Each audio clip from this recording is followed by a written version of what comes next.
नमः श्रीवर्धमानाय निर्धूतकलिलात्मने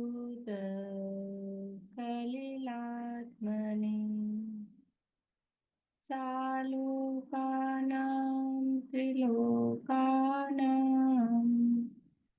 यद्विद्यान्तर्पणायते यद्विद्यान्तर्पणायते सकल पाप मल प्रक्षालक श्रीवर्धमान को करूँ नमन। लोकालोक प्रकाशित करने जिनकी विद्या है दर्पण, जिनकी विद्या है दर्पण। आपका चार एक ग्रंथ है आचार्य संबंधभद्र स्वामी द्वारा रचित। इसके अंतर्गत वचनिका के पाठ के रूप में जो छठा भावना अधिकार लिखा गया है उसमें अपनी चर्चा चल रही है। काफी विस्तार से ये अधिकार पंडित साहब ने लिखा है और विस्तृत वर्णन 16 कारण भावना और 10 लक्षण धर्म का करने के बाद में अब यहाँ कुछ छोटी छोटी सी प्रेरणाएं और भावनाएं, मतलब ये भावना अधिकार है, ये सब भावनाएं, ये सत्संगति की भावना, कुसंगति त्याग की भावना, निद्रा पर विजय प्राप्त करने की भावना, 10 धर्मों को धारण करने की भावना, ये सब भावनाएं यहाँ पर बताई गई हैं। संसार शरीर भोगों का यानी भोगों की प्राप्ति की वांछा न हो, ऐसी भावना। भोग भोग रहे हैं, भोगों के बीच में है, फिर भी भावना ये हो सकती है कि नहीं हो सकती कि मुझे ये भोगों की इच्छा नहीं है, ये भोगों को मुझे भोगना नहीं पड़े, ऐसी भावना। तो ये सब भावनाओं की चर्चा यहाँ इन्होंने की है। और कल हमने निद्रा की चर्चा की थी कि निद्रा है वो उस पर विजय प्राप्त करना अत्यंत आवश्यक है। अब यहाँ आज प्रकरण है 8 शुद्धियों का, 8 प्रकार की शुद्धियां जो संयम के साथ में होती हैं। पेज नंबर है 324, 324, रत्नकर्ण शापकाचार में 8 शुद्धियां।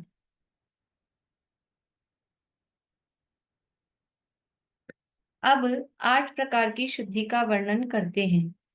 यद्यपि 8 शुद्धियां तो मुनीश्वर परम वीतरागी साधुओं के होती हैं, तथापि जो साधुपना धारण करने का इच्छुक तथा साधु के धर्म की भावना भाने का इच्छुक गृहस्थ है, उसे ये 8 शुद्धियां जानने योग्य हैं। अब ये 8 शुद्धियां किन की होती हैं कि विशेष रूप से या वास्तव में तो मुनि राजों की होती हैं, लेकिन जो मुनि बनना की भावना रखता है उसे भी 8 शुद्धियां जानने योग्य हैं, पालने योग्य हैं, धारण करने योग्य हैं। इन 8 शुद्धियों की चर्चा वही है ये जो अभी कुछ दिनों पहले कार्तिक अनुप्रेक्षा में भी इनकी चर्चा आई थी। देखिए ये 8 शुद्धियां कौन कौन सी हैं। भाव शुद्धि, काय शुद्धि, विनय शुद्धि, ईर्यापट शुद्धि, भिक्षा शुद्धि, प्रतिष्ठापन शुद्धि, शयनासन शुद्धि, वाक शुद्धि, ये 8 प्रकार की शुद्धियां हैं। तो ये काय शुद्धि, वाक शुद्धि और भाव शुद्धि, इसको मन वचन काय शुद्धि के रूप में ले लिया था। और फिर विनय शुद्धि, ईर्यापट शुद्धि, भिक्षा शुद्धि, ये सब शयनासन शुद्धि, ये समितियों के रूप वाली शुद्धियां हैं। देखिए पढ़ते हैं यहाँ से।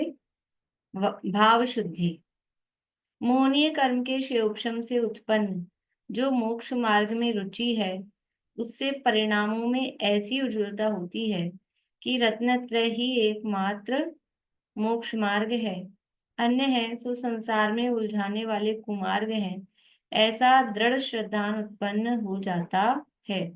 एक कल मैंने आपको कहा था एक 8 शुद्धियों की चर्चा पीछे भी आई थी कहीं, ध्यान है कहाँ आई थी, देखा किसी ने? पेज पलट रहे हैं।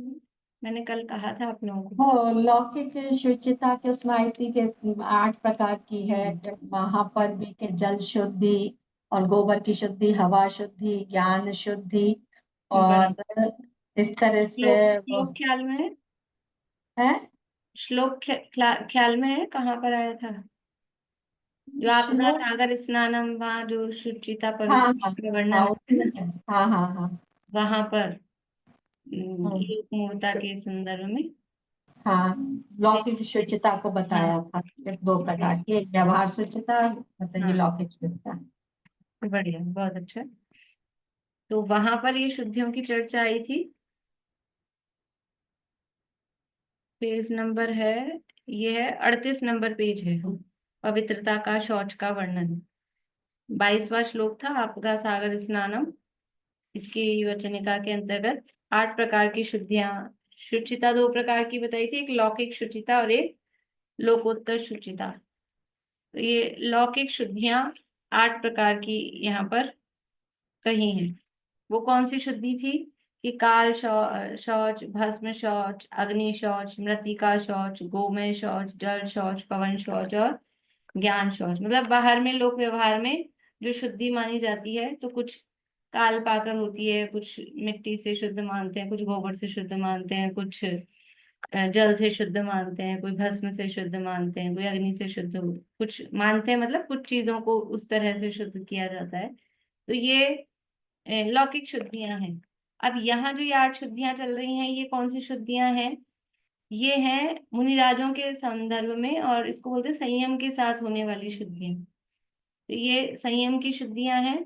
और वो लौकिक शुद्धियां तो लोक व्यवहार में गृहस्थ जिस प्रकार से शुद्धि मानते हैं, वो प्रकरण वहां था। तो यहाँ सबसे पहले भाव शुद्धि की बात यहाँ कह रहे हैं कि भाव शुद्धि क्या है। कि हमारे भाव शुद्ध हो, सिंपल अपन लैंग्वेज में कहें, भाव शुद्धि का मतलब क्या है? हमारे भाव शुद्ध हो, उसका नाम भाव शुद्धि है। तो भाव शुद्ध कैसे होंगे? कि जो मोहनीय कर्म के शिवक्षम से उत्पन्न जो मोक्ष मार्ग में रुचि है, मोक्ष मार्ग में रुचि, हमें मोक्ष मार्ग अच्छा लगता है, उसका विश्वास है कि ये मोक्ष मार्ग है, सुखी होने का रास्ता है, और हमें सुखी होने की इच्छा है, सुखी होना अच्छा लगता है। तो ये जो मोक्ष मार्ग में रुचि है, ये कैसे हो रही है? तो निमित्त की तरफ से कहेंगे तो मोहनीय कर्म का शिवक्षम हुआ, मोहनीय कर्म का उदय, मिथ्यात्व का उदय मंद पड़ता है, तो ये मोक्ष मार्ग में रुचि होती है। कथन की पद्धति है, किसी को कारण बनाते हैं, किसी को कार्य बनाते हैं। तो इधर कारण बना रहे, मोहनीय कर्म का उदय मंद पड़ा, यानी शिवक्षम हुआ, तो कह रहे हैं मोक्ष मार्ग में रुचि हुई। अदर वास्तव में ऐसा नहीं है। वास्तव में तो क्या है कि दोनों आमने सामने हैं। जीव को मोक्ष मार्ग में रुचि होती है, मोक्ष मार्ग अच्छा लगता है, रुचता है, तो ये मोहनीय कर्म अपने आप ही मंद पड़ता है। तो लेकिन ये दोनों चीजें एक साथ हो रही हैं, तो कभी इसको मुख्य मुख्य करके कहते हैं कि ये कर्म का उदय मंद पड़ा तो जीव को मोक्ष मार्ग में रुचि हुई। कभी इसको मुख्य करके कहते हैं कि जीव को मोक्ष मार्ग में रुचि हुई, तो ये उदय मंद हुआ। वास्तव में कर्म का परिणमन और जीव का परिणमन दोनों अलग अलग हैं, लेकिन दोनों का टाइम एक ही होता है। तो उस पे एक दूसरे पे उसका आरोप, कथन का निमित्त का आरोप उस पे आता है। तो यहाँ कह रहे हैं मोहनी कर्म के क्षोभशम से उत्पन्न जो मोक्ष मार्ग में रुचि है, उससे परिणामों में ऐसी उज्ज्वलता होती है कि रत्नत्रय ही एकमात्र मोक्ष मार्ग है, अन्य है सो संसार में उलझाने वाले कुमार्ग है, ऐसा दृढ़ श्रद्धान उत्पन्न हो जाता है। रत्नत्रय ही मोक्ष मार्ग है, अन्य कहीं भी राग रूप वो मोक्ष मार्ग नहीं हो सकता। जितना जो कुछ भी राग रूप प्रपंच है, जहां पर भी वीतरागता नहीं है, राग द्वेष यदि है, इसका मतलब है वो संसार है, संसार मार्ग है। और रत्नत्रय अर्थात वीतरागता, वही एकमात्र मोक्ष मार्ग है। मोक्ष मार्ग का मतलब क्या है? मोक्ष मार्ग का मतलब क्या है? कोई रास्ता बना हुआ है? मोक्ष मार्ग का मतलब है सुखी होने का उपाय। मोक्ष यानी मुक्ति। मुक्ति मतलब किससे मुक्ति? दुखों से मुक्ति, यानी सुख। तो मोक्ष मार्ग मतलब सुखी होने का उपाय। सुखी होने का उपाय क्या है? एकमात्र रत्नत्र है। हमको लगता है मोक्ष मार्ग मतलब कोई बड़ी भारी सी चीज है, और मोक्ष कोई जगह है, उसका रास्ता है। हम अब ये भाव शुद्धि बता रहे ना, हमको भाव समझना चाहिए। भाव समझेंगे तो वो भावों की शुद्धि भी उस हिसाब से होगी। हमें मोक्ष का भाव ही नहीं पता। मोक्ष का मतलब वो इसलिए बनारस जी ने लिखा है, इंद्रलोक थान को अजान लोक कहे मोक्ष। मोक्ष का मतलब कुछ लोग समझते हैं वो स्वर्ग चले गए, वैकुंठ में चले गए, जन्नत मिल गई, तो वो मोक्ष हो गया। किसी प्लेस को, किसी जगह को मोक्ष मान रहे हैं। लेकिन मोक्ष किसी जगह का नाम नहीं है। तीन लोक की रचना अपन ने पढ़ी, तो उसमें मोक्ष नाम की कोई जगह आई? मोक्ष नाम की कोई जगह नहीं है, मोक्ष किसी जगह का नाम नहीं है। मोक्ष जीव का भाव है। सात तत्वों में मोक्ष तत्व है ना। और तत्व क्या है? तत्व का मतलब है वस्तु का भाव। तो मोक्ष है वो जीव का भाव है, वो जीव में ही प्रकट होता है। तो क्या है उस मोक्ष का मतलब? कि दुखों से मुक्ति रूप जो भाव है उसका नाम मोक्ष है। तो मोक्ष का मार्ग यानी सुखी होने का मार्ग, दुखों से छूटने का उपाय, वो है एकमात्र रत्नत्रय। आत्मा का हित मोक्ष है। वह मोक्ष कर्म बंध रहित अवस्था है, तथा कर्म बंधनों का छूटना रत्नत्रय से ही होता है। ऐसे दृढ़ श्रद्धान से उत्पन्न संसार शरीर भोगों से विरागता रूप समस्त राग द्वेष आदि मल रहित उज्ज्वलता, वह भाव शुद्धि है। भाव शुद्धि मतलब हमारे भाव शुद्ध। भाव शुद्ध का मतलब क्या? कि भाव शुद्ध का मतलब ये कह रहे हैं कि असली मोक्ष क्या है और असली मोक्ष मार्ग क्या है, ये निर्णय हो जाए तो भाव शुद्ध होंगे।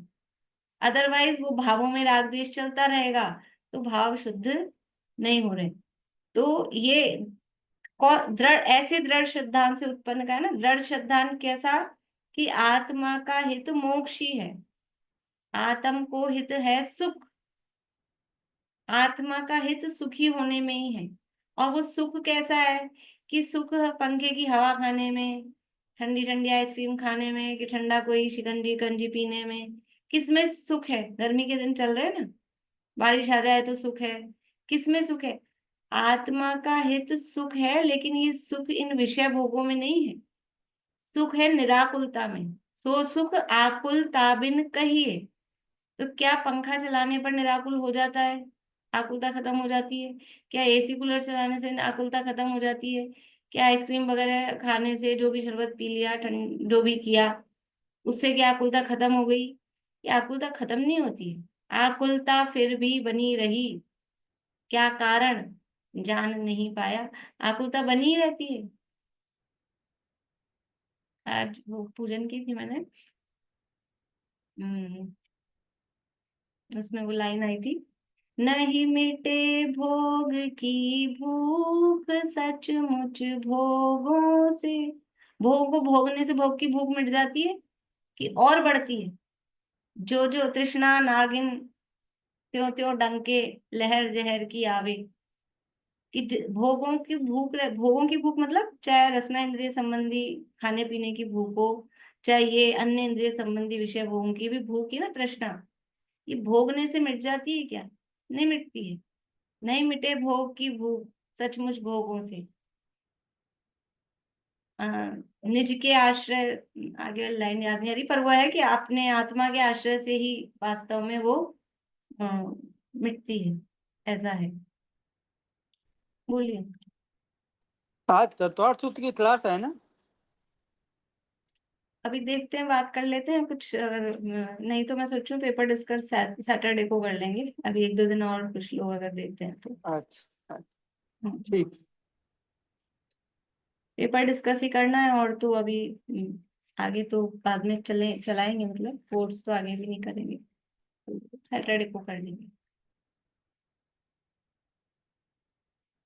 तो क्या बता रही थी मैं? कि भाव शुद्धि की बात चल रही है ना, तो आत्मा का हित सुख है, और वो सुख है आकुलता के बिना। और वो निराकुलता कहाँ होती है? कि आकुलता शिव माही न। आकुलता मोक्ष में नहीं है। तो मोक्ष कहाँ पर है?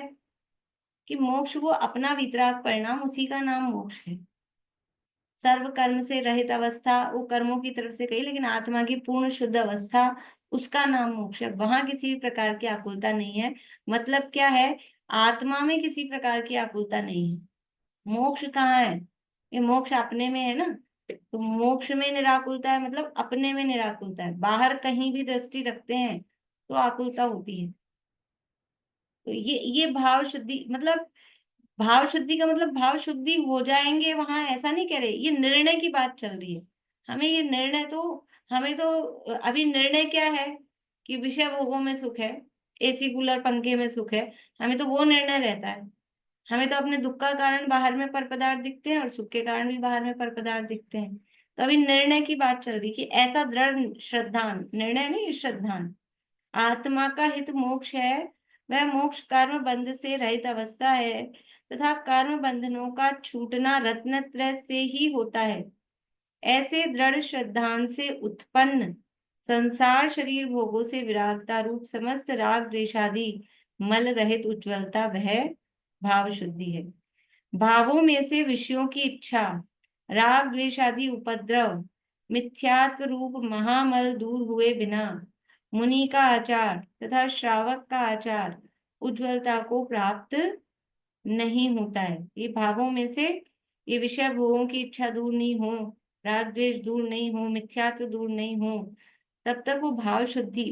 भाव अशुद्ध किसके कारण से है? कि मोह राग द्वेष ही तो भावों की अशुद्धता है, ये भाव ही तो अशुद्ध है। तो जब तक ये दूर नहीं होंगे तक भाव शुद्धि नहीं होगी। और वो जो आचरण है बाहर में, चाहे मुनि का हो चाहे श्रावक का हो, वो उज्ज्वलता को प्राप्त नहीं होता है। जैसे बहुत साफ दीवार के ऊपर चित्र अच्छे बनते हैं, कीचड़ आदि से लिप्त जमीन पर बहुत होशियार चित्रकार भी अच्छी रंगोली नहीं बना सकता है। जो जो हमारा बेस है, जहां पर ड्राइंग की जा रही है, चित्र बनाया जा रहा है, पेंटिंग की जा रही है, वो बेस ही पहले से गंदा हो रहा है, फिर कितनी अच्छी करो पेंटिंग। अपने ऐसे होता है ना, मेहंदी लगाते हैं तो अब अभी अभी लगाई थी मेहंदी 8 दिन पहले, अब वो पूरी सी उतरी नहीं, और फिर दोबारा से कोई काम पड़ गया, फिर लगवानी है तो वो नीचे की थोड़ी थोड़ी दिख रही है। अब उसी पे वो कितनी सुंदर बनाया, लेकिन वो नीचे का उसमें वो आता रहता है, तो उतना मजा नहीं आता। पहले से लगी हुई है तो प्लेन हो, अच्छा हो, तो उसमें बढ़िया बनता है। तो ये कह रहे हैं भाव मतलब साफ होना चाहिए। जहां भी हम जो कुछ उकेर रहे हैं तो वो अपना जो बेस है वो साफ होना चाहिए। उसी प्रकार मिथ्यात्व तथा कषाय आदि से लिप्त पुरुष को भी सम्यक दर्शन, सम्यक ज्ञान, सम्यक चारित्र नहीं होते। जैसे कि वो गंदी दीवार है तो गंदी दीवार पर चित्र अच्छे नहीं बनते, वैसे ही अंदर की जो हमारी भाव रूपी दीवार है, अंतरंग, वो यदि मिथ्यात्वादी से गंदा हो रहा है तो फिर ये जो सम्यक दर्शन ज्ञान चरित्र रूप अच्छे चित्र हैं वो उसमें नहीं बन सकते। इस प्रकार यह भाव शुद्धि कही। ये भाव शुद्धि होना मतलब अगर संयमी कोई है, मुनिराज है, अथवा संयम धारण करने की जो भावना रखते हैं, तो सबसे पहले अंदर में ये भाव शुद्धि। वो भाव शुद्धि कैसे होगी कि ये संसार शरीर भोगों से विरक्ति हो। विरक्ति मतलब दिखाने की नहीं, खाली बाहर में छोड़ देना नहीं, अंतरंग में उनसे वैराग्य आए, उनमें सुख नहीं लगे, पर पदार्थ सुख दुख का कारण नहीं लगे, और अपने में ही सुख उसको समझ में आए, तो वास्तव में वो भाव शुद्धि होती है। अब है काय शुद्धि। साधुओं के काय शुद्धि कैसी होती है यह कहते हैं, जो आवरण रहित, आभरण रहित, संस्कार रहित, विकार रहित तथा यत्नाचार सहित है, उनकी उस शुद्धि का नाम काय शुद्धि है। कैसे हैं? मुनिराज नहाते धोते तो है नहीं, फिर काय शुद्धि कैसे? कि वो काय शुद्धि क्या है कि शरीर के, चेहरे के जो हाव भाव हैं वो विकृत ना हो। और वास्तव में शुद्धता क्या, ऊपर से कुछ कुछ ओढ़ लिया, लपेट लिया, लगा लिया, वो तो और अशुद्धता है। तो इसलिए कह रहे हैं आवरण रहित, आभरण रहित। आवरण यानी वस्त्र आदि का कोई आवरण नहीं, आवरण यानी आभूषण आदि नहीं है। संस्कार रहित, कि कोई और श्रृंगार आदि किया हो, वो कहलाता है संस्कार। विकार रहित, कि चेहरे के, शरीर के अंगोपांग के हाव भावों से विकार समझ में आता हो। समझ में आता है? चेहरे की भाव भंगिमा से अन्य भी अंगों के समझ लीजिए देखने से विकार समझ में आता है, तो विकार रहित और यत्नाचार सहित है। जो उनकी काय की चेष्टा है वो कैसी है कि जीवों की दया में प्रयत्नशील है, बाहर में सावधानी पूर्वक अपनी काया की प्रवृत्ति करते हैं, तो वो यत्नाचार सहित है। उनकी उस शुद्धि का नाम काय शुद्धि है। कौन से साबुन से नहा रहे हैं, कौन से शैम्पू लगा रहे हैं और कौन सा सोप लगा रहे हैं, उससे वो शुद्धि नहीं है। शुद्धि का मतलब क्या है कि शरीर की मुद्रा निर्विकार हो, बालक के समान निर्विकार, जन्मजात यथाजात रूप लिंगधारी हैं, लेकिन विकार प्रकट नहीं होता हो उससे। और जो शरीर से जो क्रियाएं कर रहे हैं, जो प्रवृत्ति हो रही है, जो चेष्टाएं हो रही हैं, वो सावधानी पूर्वक हो रही है, इसका नाम काय शुद्धि है। और बाहर में खूब सजाया सवारा, श्रृंगार किया और देख कर नहीं चल रहे हैं, देख के उठा धर नहीं रहे हैं, जीवों की हिंसा हो रही है, तो ये काय शुद्धि नहीं है। वो संस्कार और सजावट किसी काम की नहीं है। जो सूत के, रेशम के, सन के, घास के, रोम के, चमड़े के, वृक्षों के, छालों के, पत्तों के, वस्त्रों के आच्छादन से रहित तथा भस्मादि के लगाने से रहित हैं, वह आवरण रहित हैं। देखो कितनी तरह के वस्त्र बनते हैं, ये वस्त्रों के टाइप भी बता दिए। सूत के, सूती धागा जो है, सूत के, कपास के। फिर रेशम के, सन, सन भी इसी तरह का कुछ होता है। सन किसको बोलते हैं, पता है किसी को?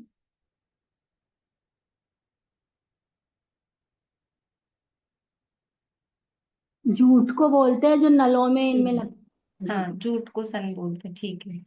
उसके भी कपड़े, मतलब ये बोरी वगैरह जो अपनी नहीं होती है, और हाँ वो, तो उसका कोई कपड़े हों। घास के, रोम के, रोम के कपड़े बनते हैं। ये जो अपने ऊनी जो भी हैं वो रोम के ही हैं। चमड़े के, चमड़े की बनती हैं जैकेट्स वगैरह जो भी हैं, बेल्ट वगैरह। वृक्षों के, छालों के, पत्तों के, वृक्षों के तो मतलब वृक्ष, वृक्षों के वो लगाना, मतलब उसकी छाल, उसके पत्ते, ऐसे वृक्ष की छालों के, वृक्ष के पत्तों के ये वस्त्र हैं। इतने तरह के वस्त्र हैं, इनके आच्छादन से रहित, इनसे शरीर को ढका हुआ नहीं है। भस्म आदि के लगाने से रहित हैं। देखो भस्म लगाने से भी, भस्म क्या होता है, ये जो अन्य मतों के साधु वगैरह होते हैं, ये भस्म लगा के रखते हैं। उससे क्या फर्क पड़ता है? तो भी बाहर मतलब नग्न रहो और भस्म लगा लो, तो आवरण सहित है कि आवरण रहित है? कपड़े थोड़ी ना पहने, लेकिन वो भस्म भी वो आवरण है। बहुत फर्क पड़ता है। सर्दियों में हम नहा के निकले और ऐसे ही कुछ भी, ना कोई हमने तेल लगाया है, ना कोई क्रीम लगाई, कुछ नहीं, तो ठंड ज्यादा लगेगी। और कुछ लगा लेते हैं अपन, चिकनाई तेल, क्रीम, जो भी लगाते हैं, लोशन, तो आप देखेंगे थोड़ा फर्क पड़ता है। वो एक लेयर आ जाती है कुछ ठंड में, फर्क पड़ता है उससे। तो भस्म लगा ली ना, तो भस्म से भी एक लेयर बनी है, वो भी एक प्रकार का आवरण है। और उससे और भी समझ लो कुछ श्रृंगार वाला भाव तो नहीं, लेकिन दूसरे की कोई मतलब गर्मी नहीं लगती होगी या पसीना नहीं आता होगा, इस तरह का भी कोई उससे मतलब संदर्भ उसमें हो सकता है। तो वो सब भी दोष युक्त है, मतलब वो उससे काय शुद्धि नहीं है, तो उससे लगाने से रहित है, वह आवरण रहित है। ये पहला आवरण रहित का। अब आभरण रहित, जो समस्त आभरण आदि रहित हैं और संस्कार रहित के लिए कह रहे हैं, स्नान, गंध, लेपन आदि संस्कार से रहित है। मतलब जो भी संस्कार का मतलब है श्रृंगार, एक्स्ट्रा जो ऊपर से किया जा रहा है, उससे रहित है। शरीर पर रेत, धूल, तृण, पसीना आदि चिपक जाए तो उसे दूर नहीं करते, वे संस्कार रहित हैं। नासिका, नेत्र, ललाट, ओष्ठ, मुकुट, मस्तक, स्कंद, हाथ, अंगुली इत्यादि हिलाकर इशारा करने रूप विकार रहित हैं। ये सब विकार रहित के अंतर्गत, कि ऐसा नहीं कि वो भ्रिकुटी ऐसा चढ़ाई हुई है, क्रोध की मुद्रा है, कि कोई काम की मुद्रा है, या अन्य दूसरे दूसरे और भी भाव भंगिमाएं, ऐसा कुछ भी उसमें नहीं है। चेहरे की मुद्रा, शरीर की जो पोजीशन है, पॉस्चर है, वो एकदम निर्विकार है। सर्वत्र क्रिया में यत्नाचार सहित प्रशम सुख की मूर्ति के समान ही दिखाई देते हैं। ऐसा लगता है मानो शरीर के होने पर भी आपको किसी अन्य से भय नहीं है तथा किसी अन्य को आपसे भय नहीं है। ऐसी काय की विशुद्धता साधुओं के ही होती है। देखो, शरीर की मुद्रा से भी, मतलब किसी को देखकर ऐसा होता है मुंडराज बैठे हैं, कोई नहीं डरता है, आराम से उनके आसपास निकल जाएं, बैठ जाएं, ना उनको किसी से डर है, ना किसी और को उनसे डर है।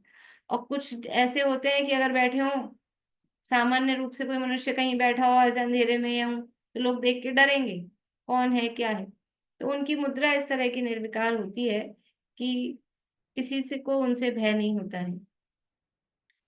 श्रावक भी जो एक देश शुद्धि के धारक हैं, ऐसे वस्त्राभरण पहनते हैं जिनसे स्वयं को तथा दूसरों को कामभाव उत्पन्न नहीं हो, अभिमान उत्पन्न नहीं हो, भय उत्पन्न नहीं हो। अभी बात तो, क्योंकि प्रकरण तो जो शुद्धियों का वर्णन आया वो मुनिराज के प्रकरण में आया है, लेकिन अब लिख तो रहे हैं श्रावकाचार और पढ़ेंगे भी प्रमुखता से श्रावक लोग।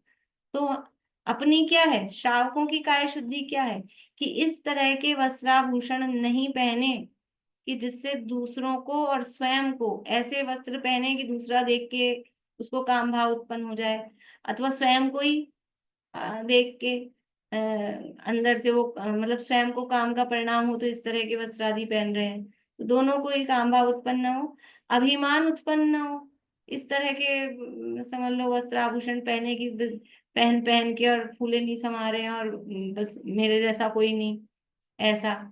तो इस तरह के भी, मतलब जो क्या लिखा है, जो एक देश शुद्धि के धारक हैं, जो एक देश शुद्धि के धारक हैं और जो शुद्धि को धारण करना चाहते हैं और जो मोक्ष मार्ग में आगे बढ़ना चाहते हैं। देखो, कल परसों मैंने शायद शाम की क्लास में कहा था, पता नहीं दिन में कहा होगा, कि दूसरों के ज्ञान में निमित्त बनो, भोग में नहीं।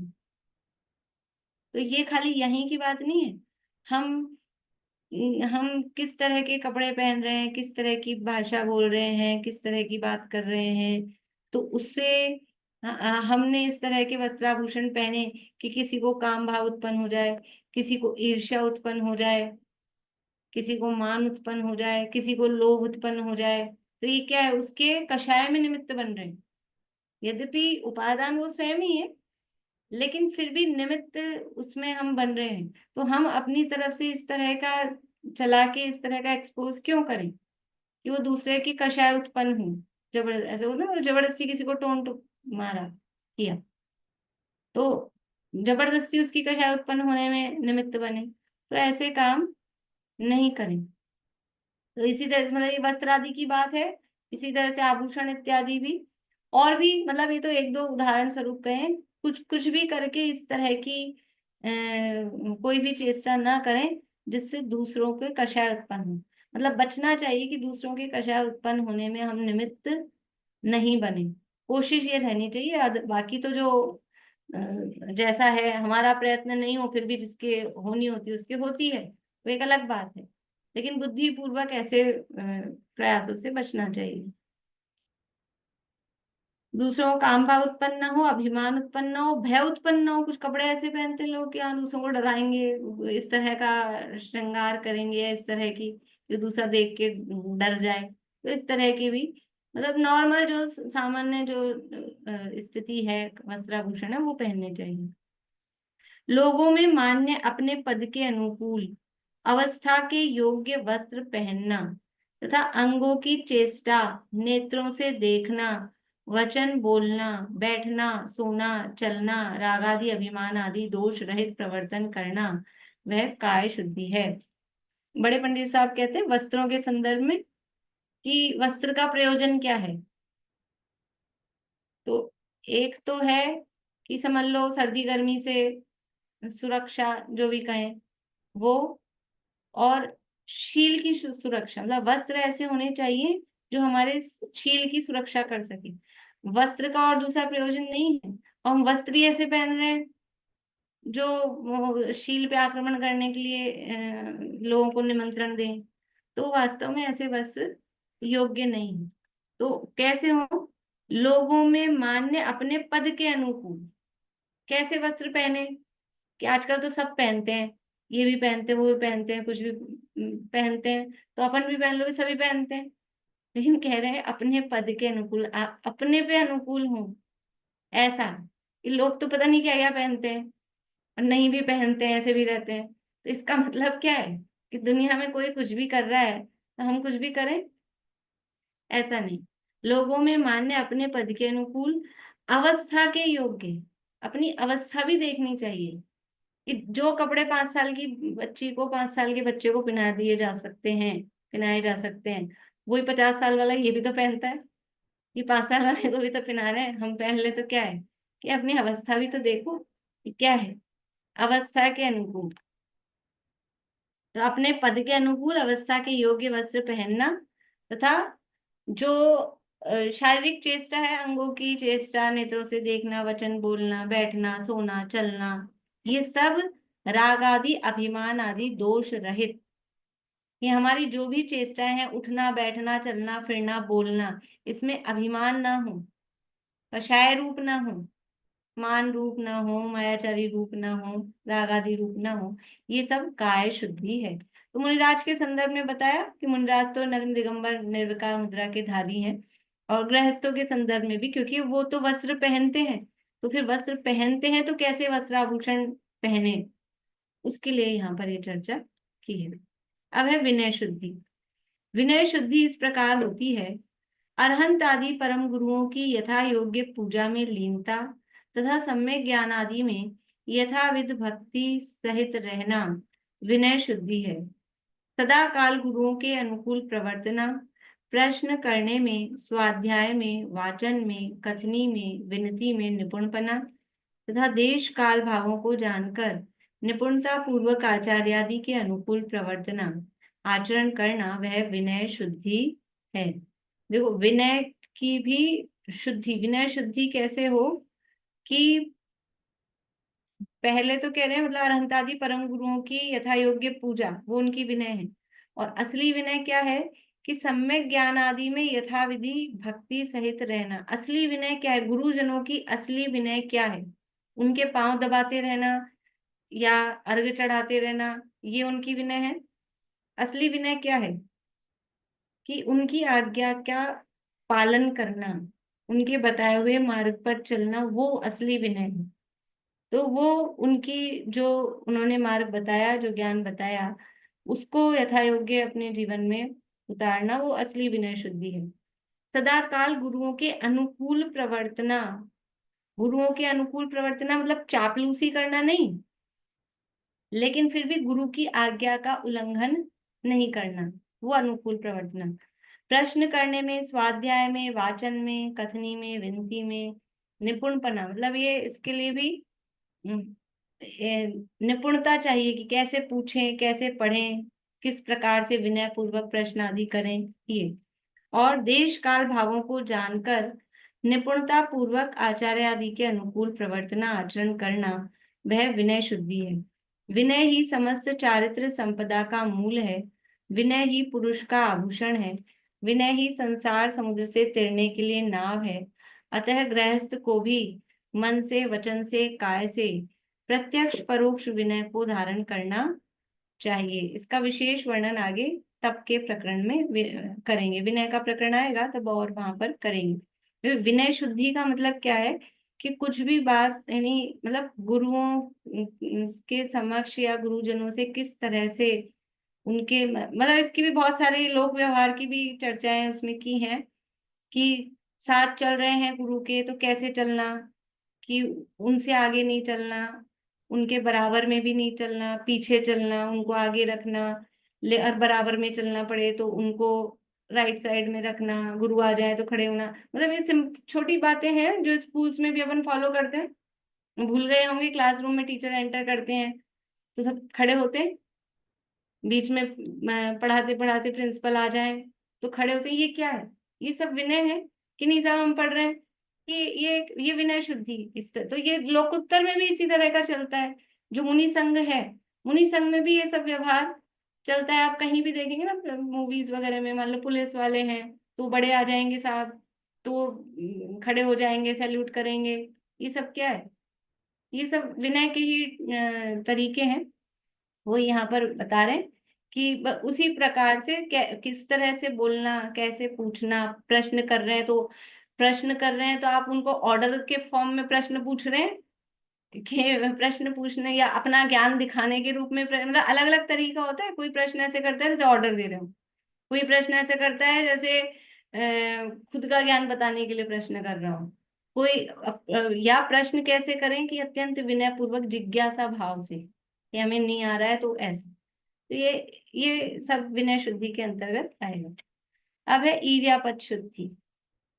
साधुओं के ईर्यापद शुद्धि इस प्रकार जानना, अनेक प्रकार के जीवों के स्थान, जीवों की उत्पत्ति रूप योनि तथा जीवों के रहने के जो आश्रय स्थल हैं, उन्हें जानकर यत्नाचार पूर्वक उन जीवों के कष्ट होने को दूर से ही त्याग कर गमन करते हैं। तो कहाँ कहाँ जीव हो सकते हैं, उत्पन्न हो सकते हैं, पहले तो वो जाने। असली जीवों की रक्षा कौन कर सकता है? ये शुद्धियों का पालन, यत्नाचार पूर्वक क्रियाएं कौन कर सकता है? कि पहले ये समझ में तो आए, पता तो चले कि जीवोत्पत्ति के स्थान कहाँ कहाँ हो सकते हैं, तो वो जानकर। अदरवाइज सोच तो रहा है कि हमें जीवों की रक्षा करनी, लेकिन पता ही नहीं है हमें। कोई ऐसा कभी कभी कहते हैं हमें मालूम ही नहीं था यहाँ पे भी जीव होते हैं, इसमें भी जीव होते हैं। तो वो पहले ज्ञान हो, वो कह रहे हैं कि सब उनको जानकर कि कहाँ कहाँ जीव हो सकते हैं, फिर यत्नाचार पूर्वक उन जीवों को कष्ट न हो, ऐसा दूर से ही इस तरह की, मतलब जीव अगर चल रहे हैं तो उनको दूर से ही त्याग कर गमन करते हैं। अपने ज्ञान से सूर्य के प्रकाश में नेत्रादि इंद्रियों द्वारा उजाले में देखते हुए मार्ग में चलते हैं। देखो कितनी बातें की हैं। अपने ज्ञान से, ज्ञान से का मतलब है कि पहले ये ज्ञान हो कि जीव कहाँ कहाँ हो सकते हैं, कब हो सकते हैं, किस प्रकार से हो सकते हैं, तो वो हुआ ज्ञान से। और फिर जब गमन करते हैं मुनिराज, तो कब गमन करते हैं? सूर्य के प्रकाश में, यानी दिन में ही गमन करते हैं। सूर्योदय होने के बाद अंतर्मुहूर्त पश्चात ही गमन करते हैं, और सूर्यास्त होने से अंतर्मुहूर्त पहले गमन रुक जाता है। तो सूर्य के प्रकाश में, और फिर नेत्रादि इंद्रियों द्वारा, सूर्य का प्रकाश हो गया, फिर भी अपनी आंखों से देखकर उजाले में देखते हुए मार्ग पर चलते हैं। और भी उसमें बातें हैं कि मार्ग प्रासुक भूमि पर चलते हैं। मार्ग कैसे प्रासुक होता है? मार्ग को भी उबाल देते हैं क्या? मार्ग कैसे प्रासुक होता है? कि जब वहां पर लोगों का आवागमन, पशुओं का, मनुष्यों का, तिर्यंचों का आवागमन प्रारंभ हो जाता है, तो वो मार्ग प्रासुक कहा जाता है। तो सूर्य का प्रकाश हो जाए भले ही, लेकिन जब तक लोगों का आवागमन, उस पे संचार प्रारंभ ना हुआ हो, तो वो मार्ग प्रासुक नहीं होगा। तो सूर्य का प्रकाश हो जाए, मार्ग प्रासुक हो जाए, और अपना ज्ञान साथ में कि कहाँ। अब ये ज्ञान नहीं हो कि बस उजाले में चलना है, और सुबह पहले 4:45 5 बजे हल्का सा दिन दिखने लगा और चल दिए, कि नहीं अभी मार्ग प्रासुक नहीं हुआ है, अभी लोगों का आवागमन चालू हो जाए। तो ये अपने ज्ञान के द्वारा और फिर आंखों से देखते हुए मार्ग में चलते हैं। मार्ग में उतावली पूर्वक शीघ्रता से गमन, विलंब करते हुए गमन, संभ्रम पूर्वक, यानी भूल गए हैं, रास्ता भूल गए हैं, ऐसा गमन। विस्मय रूप आश्चर्य करते हुए गमन, क्रीड़ा करते हुए गमन, शरीर को विकार युक्त करते हुए गमन, दिशाओं की ओर देखते हुए गमन, ये गमन के दोष हैं। यानी चल रहे हैं मुनिराज और किसी चीज को देख के आश्चर्य कर रहे हैं, इधर उधर देख रहे हैं, या जल्दी जल्दी चल रहे हैं कि धीरे, अत्यंत ही भागते हुए इस तरह उतावली पूर्वक चल रहे हैं, इस तरह से वो गमन नहीं करते। सब गमन के दोष हैं। इन दोषों से रहित 4 हाथ जमीन को आगे की ओर देखते हुए जिस मार्ग पर अनेक मनुष्य गाड़ा गाड़ी बैल गधा आदि चल चुके हों, जिस मार्ग से प्रातः काल की वायु का स्पर्श हो गया हो, जिस मार्ग पर सूर्य की किरणों का संचार हो गया हो, उस मार्ग पर दिन में गमन करने वाले साधुओं की ईर्ष्या समिति होती है, उसी को ईर्ष्यापत शुद्धि कह रहे हैं। ईर्ष्या समिति के होने पर ही संयम प्रतिष्ठित यानी आदर योग्य होता है, जैसे सुनीति होने पर ही वैभव प्रतिष्ठित होता है। यानी वैभव हो और नीति नहीं हो, जीवन में नैतिकता नहीं हो, तो वो वैभव प्रशंसा के योग्य नहीं होता है। सब उसकी निंदा करते हैं कि कितनी धन संपदा वैभव हो और अन्याय अनीति हो जीवन में, तो वो शोभायमान नहीं होता। तो वैसे ही संयम कब शोभायमान होता है? ईर्ष्या समिति के होने पर संयम शोभायमान होता है। इसी का एक देश धर्म अंगीकार करने वाले गृहस्थ को भी ईर्ष्यापत की शुद्धि रूप गमन करने की भावना रखना चाहिए। अपनी शक्ति प्रमाण मार्ग में कीड़ा कीड़ी, हरित अंकुर, घास, दूब, कीचड़, नील इत्यादि को टालकर दया परिणामों से गमन करना उचित है। देख शोध कर गमन करने वाले गृहस्थ को इस लोक में भी गड्ढे में गिर जाने की, ठोकर लगने की, सर्प बिच्छू आदि दुष्ट जीवों की बाधा नहीं हो पाती। लौकिक भी लाभ बता रहे हैं, देख के चलोगे तो ठोकर नहीं लगेगी, खड्डे में नहीं गिरोगे, कोई सांप वहां बैठा हो बिच्छू वो नहीं काटेगा, उससे भी बच जाओगे और जिनेंद्र की आज्ञा का पालन हो जाता है। यानी देख कर चलना कि कहाँ से चल रहे हैं। तो जीव जंतु तो नहीं है, लेकिन अब वो छोटे छोटे नीम के फूल गिरे हुए हैं, कुछ पेड़ों के बारीक बारीक वो परागकण वगैरह वो बिखरे हुए हैं, तो उनको टाल के चलना, घास इत्यादि हो, सब में जीव रहते हैं, उनको जहां तक हो सके कोशिश करके, गीला रास्ता है और सूखा भी है तो सूखे में से निकलें, साफ रास्ते में से निकलें। ऐसा ही यहाँ पर इर्यापद शुद्धि तक की चर्चा हुई है। शेष चर्चा अब आगे कल करेंगे। अभी यही पूरा करते हैं।